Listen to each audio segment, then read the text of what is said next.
Welcome to the Retail Insider video series. I'm your host, Craig Patterson, and we're joined here today with Jenn Gregory. She's the president of Downtown Strategies at US-based Retail Strategies Group, based in Birmingham, Alabama. And we've also got Linda Farha. She's the founder and president of Zenergy Communications, which is based in Toronto, and has also been involved in retail strategies, as have I. So welcome, both of you. Thank you. Thank you. So good to be Great with to be you. here. Now, I'm going to ask a few questions here. I'll start with Jenn. Tell me about Retail Strategies and its plan to expand into the Canadian market. Sure, Craig. So Retail Strategies was formed as a commercial real estate brokerage house about 15 years ago. And after the 2008 recession, we really decided to branch out a bit and identify other opportunities beyond real estate, but rooted in real estate. And so from there, Retail Strategies was born, and we are a community development consulting firm. And so communities, municipalities, towns, villages across the United States hire us to recruit national retail to their commercial corridors, but also to revitalize their downtowns and what we're here to talk about today, support their small businesses. So over the last 10 plus years or so, we've worked with about 750 localities in the United States, in about 27 states, coast to coast. And we are very excited about expanding our North American footprint and are really excited to share some of that with you today. Wonderful. What brought about the expansion into Canada? And can you share any plans that might be in place so far?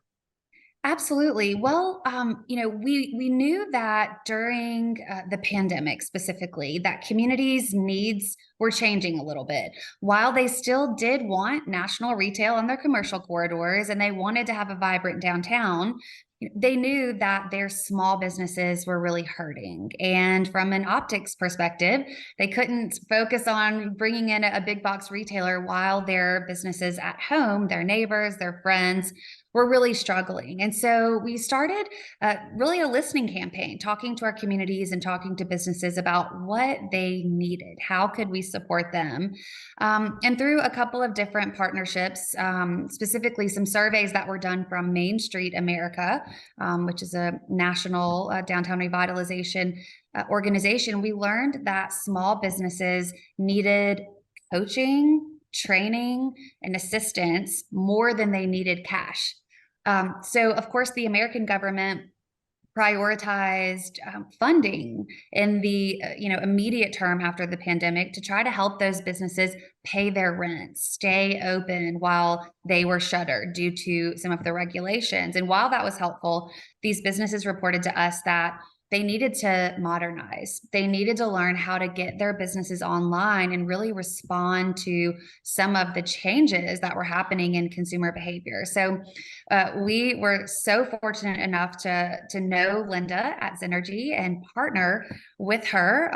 And we can talk more about that later, but that's really what led us to consider the Canadian market. Of course, Zenergy is so well known in Canada and has a great footprint there. And the more that Linda and I started talking and forming our partnership, we realized that businesses in Canada had the very same needs as those in the United States. And so we felt like that the programs and resources that we had put together would be a natural fit for those small businesses in Canada.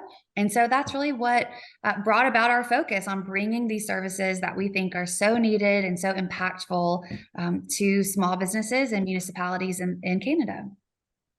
Now, Jenn, I know here in Canada, we've seen downtowns and smaller and larger communities sometimes struggling a little bit, competing with, say, shopping centers or big box retail that's on the edge of the community. Are you seeing the same thing in the United States? I'm guessing probably, but tell me a little bit more about downtown revitalizations and how you've been working with that.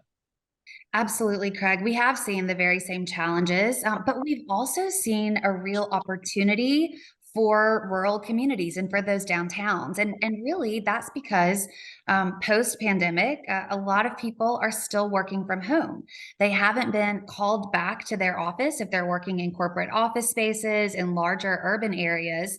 And so they're spending more time at home. And many times that's in kind of suburban and rural communities. And so because of that, people like myself are working remotely. They are interested in exploring and kind of being reintroduced to their own downtowns and their local communities. So while it's certainly been a challenge of resources and kind of a competition of resources, we know that access to capital is still really slow right now.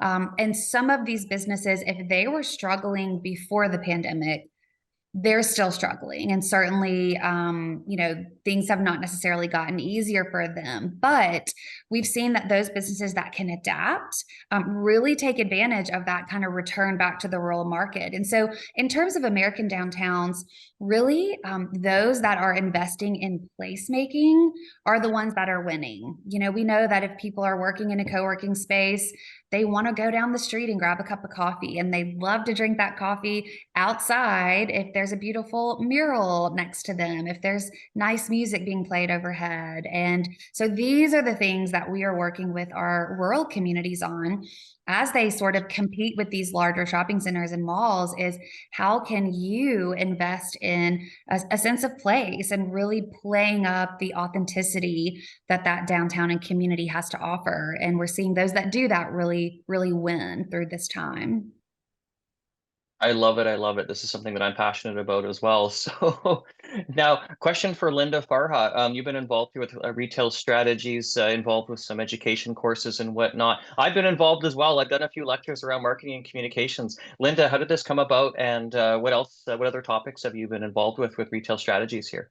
Well, it's been very exciting that to partner up with Retail Strategies on this project. And what we've started with, we've put, and by the way, thank you so much for being involved too, Craig. I think your involvement has been very, very helpful to those who have been part of the, been listening to your lectures and so on. We put together a program based on our conversation with Jen and her team.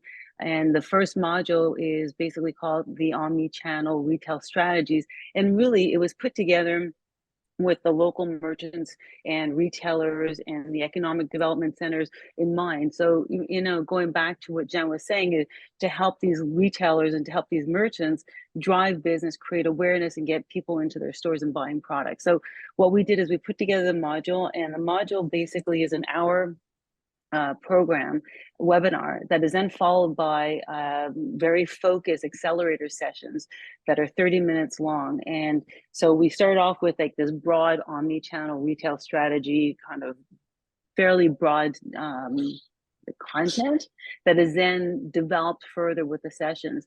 So the sessions really include everything from content development, which is what you covered, customer segmentation, social content and social commerce, and live stream selling, as well as pop-ups and collaboration. So all of those things really cover all the gamut in terms of what are the elements that you can do in terms of driving traffic to your store and also creating awareness. So it's also helping the merchants who may believe that they're small and they can't actually create a lot of social content, or they're too small to have live stream selling, or that they believe that, that online does not support driving traffic to their stores. So really to give them a bit of a broad education in terms of how could you actually drive traffic to your store, drive sales without spending a lot of money, and understanding that they have limited people, on their payroll. Maybe they're a one-person operation or two. So really looking at their operation and giving them the guidance so that they can actually, sell and create more revenue or awareness and get new customers. The collab, for example, is a really great one, because if they actually collaborate with other brands, or they have pop-ins in their stores, well, all of a sudden now they're driving traffic from the customer database or the databases of these other people that they're collaborating with. So there are a number of different things that they could do to drive traffic without spending a lot of money, but it's really to give them that education. And a lot of the information, I would say, is fairly basic, but not too basic so that they can actually move the needle. They can actually make things happen. So, it's been really a great thing, and we're still working on a number of different programs for, with these particular particular content in mind.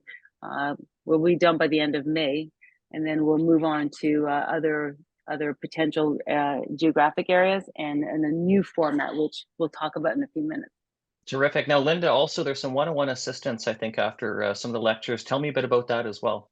So, when we provide the content, of course, we don't know every individual in terms of their the intricacies of their business. So what we do is after the session, after each of the 6 sessions that we have, we provide an opportunity for them for each of the people that are in attendance to complete a handout where they start thinking about, diving deeper into their own personal content so they can actually understand their business relative to the content that we've presented. And then we book a personalized one-on-one session. And that personalized one-on-one session allows us to give them, in essence, consultation for them, providing them real guidance to, if they're talking about social content, how are they going to develop social content specific for their needs and who they're trying to attract in terms of customers and who their target audience is. So really dive deeper into their specific needs so that it's actually not just a very generic assistance, but a really personalized assistance. And I think that that's a really good thing, because the reality is that we can all listen to content, but if the content, we're not quite sure how to adapt it to our own personal needs, well, that's where that personalized one-on-one session is really helpful. Terrific. Now, is there anything about the new content that's going to be coming after May that can be shared? And that's a question for either of you. Well, what I was referring to there, and I'm sure Jen would like to chime in as well, is that a lot of people are really time starved. A lot of these people that we're talking to, they're small players. Well, we're all time starved, whether we're large businesses or small. So what we've decided to do is create an environment where you can listen to the content at your leisure. So basically, it'll be hosted on a specific platform, and depending on the agreement that we have, they'll be able to actually access the content when they can at their leisure, when they're able to actually listen to it. And the one-on-one sessions, however, the personalized sessions will still remain. So they can listen to the content and then they can dive deeper at a later time at their leisure when they can, and we'll book a time specifically for them. So it's in the works. I don't know if you want to comment anymore, Jen, but really that's pretty much what it is, because really we understand that people, we all sign up for sessions and webinars, and then all of a sudden our lives become so busy we can't make them. So we want to make it so that it's much easier for people to actually have the ability to listen to the content when they can, and learn from it. Yeah, that's right. I mean, I think we know that entrepreneurs are busy people, right? All of us are busy. But those that are starting new businesses many times are still in a full-time job somewhere else, or maybe they are raising a family and trying to start this business, trying to scale it, trying to grow it. So time is limited. And so we're so excited about kind of this evolution of the training program, so that there's still going to be that element of FaceTime, one-to-one, if those opportunities are requested. But by and large, these business owners will be able to access this information, on their couch at midnight, if that's the best time for them, or first thing in the morning, on their way to school, whatever it may be. And so really meeting these business owners where they are is what our goal is. Make this as accessible as possible. And while still providing that kind of ongoing training that Linda mentioned, which is what we love so much, they get a worksheet or a template, to help them kind of put what Linda and her team has taught into practice. So they're not just hearing it, they're receiving a tool that can help them, put it into practice for their specific business immediately. And we've heard just really great reviews about that component as well. I compare it to going to a conference. Those of us that are professionals, we go to conferences, professional development opportunities, and we get so inspired. And the moment we leave or we get on that airplane and we go home, we start putting out fires, and we lose a lot of times the momentum that we had, from that point of inspiration. So our goal is really to keep them inspired, make sure that these elements get implemented. And the first piece of that is making sure that it's accessible in a way that meets their needs. And I think this new evolution really does that. And also, I what we will do, and this is certainly part of the evolution, is dive deeper. So for example, we may have take content on social content development, for example, and maybe a session is all about Facebook or all about Instagram. So over time, this program is certainly going to evolve beyond just the elements that we have now. And actually, maybe it'll evolve beyond an omni-channel retail strategy to another topic. So this is really a program, an evolutionary program that, touches a lot of industries. Of course, we're talking about retail right now, but there's a lot of components that we can actually touch on that we haven't even started. So this is a really a great start to what we believe to be something that can grow tremendously and provide a lot of guidance, a lot of retail businesses out there that are looking to, who are struggling to find ways to, to grow their business. Now, a question for Jen. Retail Strategies has obviously worked with lots of smaller businesses in the United States, as well as smaller communities and whatnot. Is there anything you can share in terms of expansion plans for Canada, as we're, obviously a country that also has all kinds of small businesses and lots of smaller communities as well? Yeah, we feel like, that it's somewhat universal in terms of, like you just mentioned, most economies, especially in North America, certainly are driven by small businesses. The majority of businesses in the United States, the majority in Canada, Linda and her team did some research, and it's about 2/3 of all businesses in the United States and Canada are considered small. And so this is a major part of the economies of both of our countries. And so kind of our plans are in terms of moving into the Canadian market, it'll be relationship based. So we are excited to be going to the ICSC Vegas show. And that's going to really give us an opportunity, Linda and I both, to kind of officially launch this expansion and meet with, influencers, maybe regional economic development leaders. I think the other interesting component of this is funding that's available. One thing that we think makes this program very unique is that the businesses that are participating, they don't invest in these courses themselves. They have sponsors, and that's really through either the municipality, in the United States, the locality, that local government, or even the federal governments. There has been really a large amount of funding prioritized for technical assistance for small businesses in both the United States and Canada, and also in our Indigenous populations. And so we are really working our way through those opportunities and making sure that our services align with the priorities of both national government, so that we can really be a tool and a provider of technical assistance that meets the needs. And I think the last thing I'll mention is that, and Linda hit on this, most of the businesses that we're working with, they're successful businesses, but they have been doing things a certain way for a really long time. And moving into this digital space is a big jump for them. Also, their staffs, like Linda mentioned, are small. You're talking 1 or 2, certainly under 5 people, kind of micro enterprises is the term we use. And, so it's really vital that we focus on what is the first step and the next step in terms of implementation.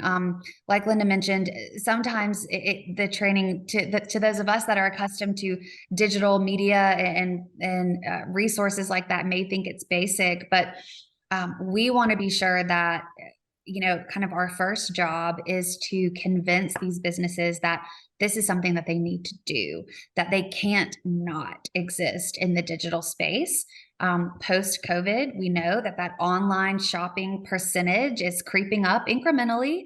It's not an apocalypse by any means, but that number is ever increasing. And so we have met with some businesses through our downtown revitalization partnerships in particular that have said, I was scared to jump into this, but I did. And now my online sales eclipse my brick and mortar sales. And so when we think about kind of what that means for downtowns, it really shifts the real estate also. So, we're seeing retailers take on smaller square footage footprints, for kind of that Main Street frontage space, and reserving a lot of the back of house space for order fulfillment.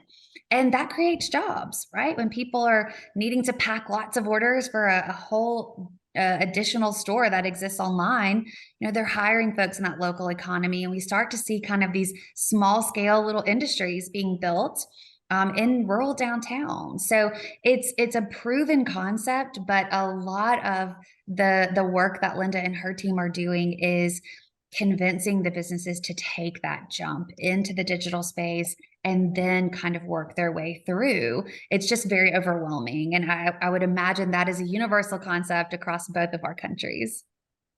I think it is. Here in Canada, we definitely saw a digital shift. They say we moved into the future much faster than we would have normally because of the pandemic. People were online because they couldn't go into physical spaces for periods of time, depending if there was lockdowns. But now we've seen people online more than ever, and I know that some small businesses haven't necessarily been able to keep up. So services like this are terrific. Yeah, and I think that what's really important is that people, we talk about omni-channel, but the reality is that you can't look at your business in silos. You've got to look at it as a holistic business. So the digital is part of it, and it can't be seen as a separate entity. It's got to be seen as part of it. So you're dealing with your business in a very integrated way, as opposed to looking at your online versus your in-store and treating them separately. They've got to be looked at as part of the whole package. And I think that's really where the transformation has to occur, is that people have to understand that your brick and mortar store may drive online sales, but the presence of your store really allows people to actually come in and understand, or your online drives people to your store. I mean, there are shifts on both sides, and depending on how you actually utilize the social media and your database that you have in terms of communicating to people, and your website and all the way that you communicate, it allows people to really kind of drive traffic, whether it's online or in store. But you can't look at it as two separate entities. And to Jenn's point, I mean, the store becomes your becomes your shipping center as well, like your fulfillment center. So I mean, the reality is that they need to look at things in a very holistic way and not in a siloed way. And I think that that's really what's the crux of the omni-channel retail strategies program, is that you've got to look at everything not as separate entities, but holistically and integrated. Terrific. Now, Linda, you're founder of Zenergy Communications. You're also the chief connector of Pop-Up Go. Congratulations on 20 years for Zenergy. How did it get started? And tell me a little bit about both of these endeavors. Yeah, well, I started Zenergy Communications actually to fill a need that I thought was non-existent, which is basically helping all sides, all company sizes. If I was working in an organization and I tried to find an agency to help me out, and maybe I had limited budgets, or I didn't have budgets of a large Fortune 500 company, but I had the same needs. And I thought, why not set up a boutique firm that answer the needs of whether you're a small entity or a large entity in the same way, and treat each one of those companies or the size of organizations the same way. Because at the end of the day, every company has the same needs. Granted, everybody has different budgets, and of course, the needs are very different in terms of the breadth or the depth of the services. But the reality is that we all need the same thing. We all want to drive awareness. We all want to drive sales. So I started off as a PR firm, and over time, now if I fast track to 20 years later, of course, over time things have changed, and now we have become a service provider of an omni-channel retail, or not retail, but omni-channel service provider, where we actually provide services that cover all gamut in terms of communications and marketing. And we don't do it in a very individualistic way. We do it in a very holistic way, so that we can help customers that are looking to develop awareness or grow their brand, or create new customers, or actually even identify gaps in the marketplace. We help them to identify those things, but we do so in a holistic way. And we do it the same way we do with retail strategies. We're looking at it from a broad perspective, but making sure that when you're on somebody's website, you're communicating in a very similar way than if you're walking into a store, or whatever your product is. But the reality is that we take what we've been doing with retail strategies. We've been doing those kinds of things for B2B companies, or manufacturers, etc., because everybody has the same need. The reality is that we need to make sure that we're not that we're seen the same way, and that a brand ethos or the persona of a brand is properly represented across all channels. So I think we started off as a PR firm, but really we evolved to becoming one that provides those services, because really at the end of the day, that's really what it takes, right? It takes that whole approach of understanding what are we trying to achieve, who our customers are, etc., and breaking it down so that we really, at the end of the day, we're driving those sales and we're actually succeeding, and we're, our bottom line is growing. So That's what we do for all of our customers. And we're really excited about looking at, what are we doing with those that are on our program or with retail strategies? How are we helping these small vendors, move the needle? Maybe not so fast, but move the needle. So we do that with all sorts of organizations. Let's quickly talk about Pop-Up Go as well. We can talk about it, pop-up retail, even in smaller communities. I don't know if that's quite as big of a thing, but Linda, you started Pop-Up Go a few years ago. Yeah, so Pop-Up Go I started 5 years ago, and I would say actually Pop-Up Go is interesting because really what we were doing at the time was to serve a need, which was basically, there are a lot of vacancies. People wanted to test a product, or they wanted to test a new brand, they wanted to test something, but they didn't want to commit to a long-term lease. And 5 years ago, people were saying, well, it was very difficult for a lot of brands to do so because a lot of landlords were, they were reticent. They didn't really want to open the door to short-term leases. It's interesting how the pandemic and the changes in the marketplace have really created an environment where actually landlords are happy to have that because they recognize the fact that, what, if I have a pop-up, well, you create that whole FOMO, fear of missing out. So, you create that traffic because normally pop-ups are shorter, they are shorter term. They're maybe there for a few months or 10 days or whatever it may be, but they're driving traffic in a more with higher volume in general because they're creating an environment where they may not be there for long. And I would say that pop-ups, they're not only in big centers. There are we've been getting a lot of requests for pop-ups in secondary markets and smaller markets, and from of all kinds, right? They're not just for brands or retail brands, or they're not only fashion brands, but they could be entertainment or art exhibitions or whatever. But basically they're all over the map in terms of the types of activations. And I touched on pop-ins earlier, but what pop-ins are basically a pop-up within a store.